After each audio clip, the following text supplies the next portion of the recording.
Hey, what's up? What's up, everybody? This is Jeff from BKJMAC TV, and this is the BKJMAC podcast experience. What's up? Coming live from Brooklyn. How you doing, everybody? What's up? What's up?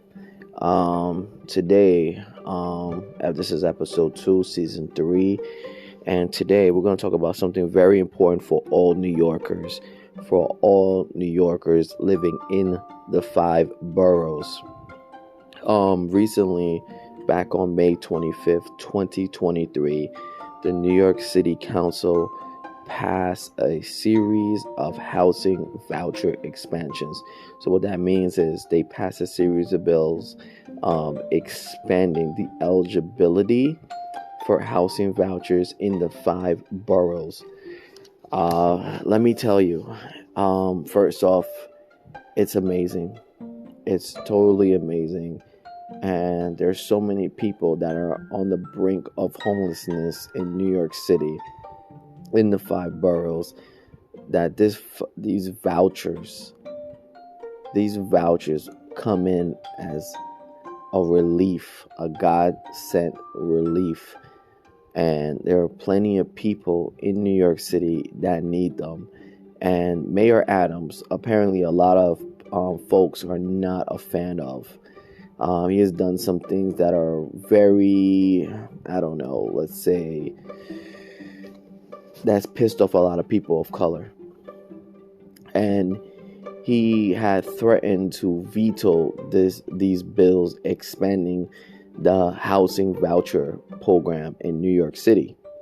However, the city council, led by Miss Adams, no relations to Mr. Adams, from Queens, basically stated she got the votes in the city council to override his veto, thus making it part of the city charter system. So in this article, Mayor Adams' NYC lawmakers face off after council passes housing voucher expansion by Nolan Hicks. This was published on May 25th, 2023, and we're talking about it now. So the article starts off with the New York City Council passed a series of bills that would expand the Big Apple's housing voucher system by veto-proof margins on Thursday in the face of stiff opposition from Mayor Eric Adams, whose administration claimed the measures would do significant harm to the most vulnerable.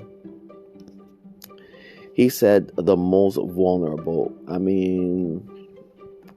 Whatever that means, Mayor Adams, whatever that means. The package passed by a vote of 41-7. Again, 41-7, well above the 34 vote threshold to override a veto. Yes, override a veto.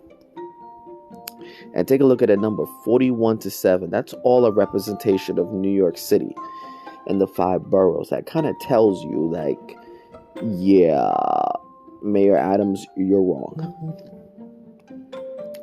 Once signed into law, it will end a provision that requires people to stay in a shelter for 90 days before becoming eligible for a voucher. So basically, before these bills were passed, a New Yorker who basically was down on his luck or forced out of his home by the court system had to stay in a shelter for 3 months with mentally ill people, violent criminals, and other people who were down on their luck, but it was hard to get to those people because you were surrounded by the mentally ill and the violent offenders in the homeless shelter, and you had to be there for 3 months before you were deemed eligible for a housing voucher, which to me made no sense whatsoever.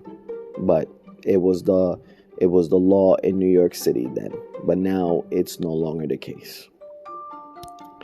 Lawmakers and advocates have long argued that niching the 3-month waiting period would help free up beds in the shelter system to make more space for migrants, and they've argued it would save money since the vouchers are less expensive than shelter stays. Absolutely, because the city shells out so much money every day on a daily basis for people experiencing homelessness in New York City. And now with the migrant influx into New York City from states like Texas, screw you Texas, they're coming in, and right now the city of New York has processed over 72,000 migrants, and the shelter system is basically near capacity. And these bills that the city council passed basically frees up the shelter to accommodate more migrants and allows for faster process of New Yorkers facing homelessness into steady homes. And that's what New Yorkers need. Not to stay in a shelter with violent offenders or mentally ill offenders, but to be in housing. And that's what was common sense in the passing of this bill, of all of these bills by the city council on the 25th of 2023. Let me see. But Mayor Adams' administration estimates that the bills would cost more than $17 billion over the next 5 years and could make it harder for homeless New Yorkers to secure a voucher by forcing them to compete with people who already have homes. It's not about a competition. It's not about a competition about who got homes and who don't got homes.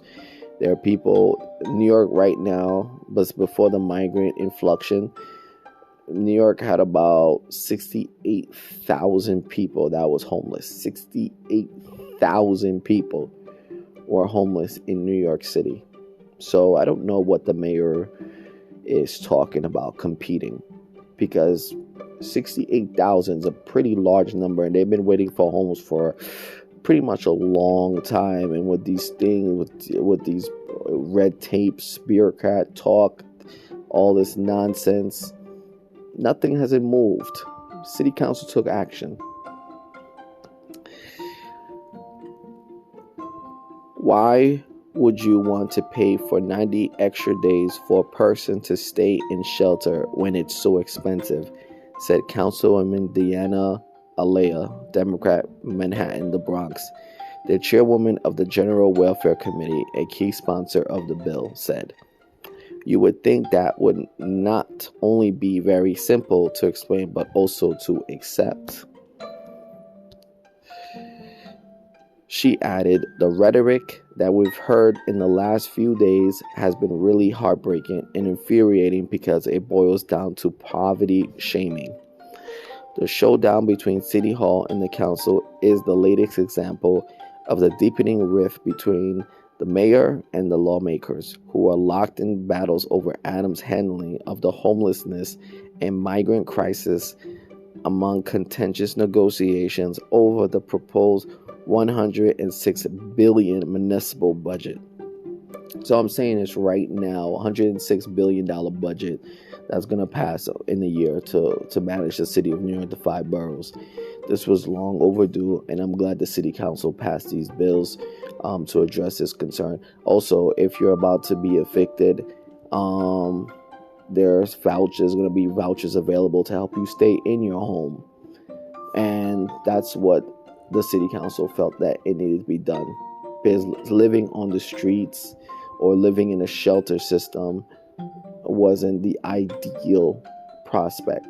And it's been going on for a long time, and the city council decided to take a change in directions, and that's why these bills were passed with such large sums as possible, plurality of sums as possible. Also, the city council this month is going to be addressing the Fair Fares program. If anybody has not known about it, but Fair Fares basically allows you to ride the fare, the trains and the bus for half the fare. Now, with the fares expected to go up in September to $2.90, the city council plans to expand fair fares from 100% of the poverty line to 200% of the poverty line. So what people don't understand is the poverty line is at $13,000 and change. Double that times that by 2, it's going to be about over $26,000. So if you make about $26,000, you'll be eligible for a half fares Metro card. Honestly, I believe it should be 400% of the poverty rate, because that way it'll be able to address all of the New Yorkers' concerns in terms of affordable subway and buses.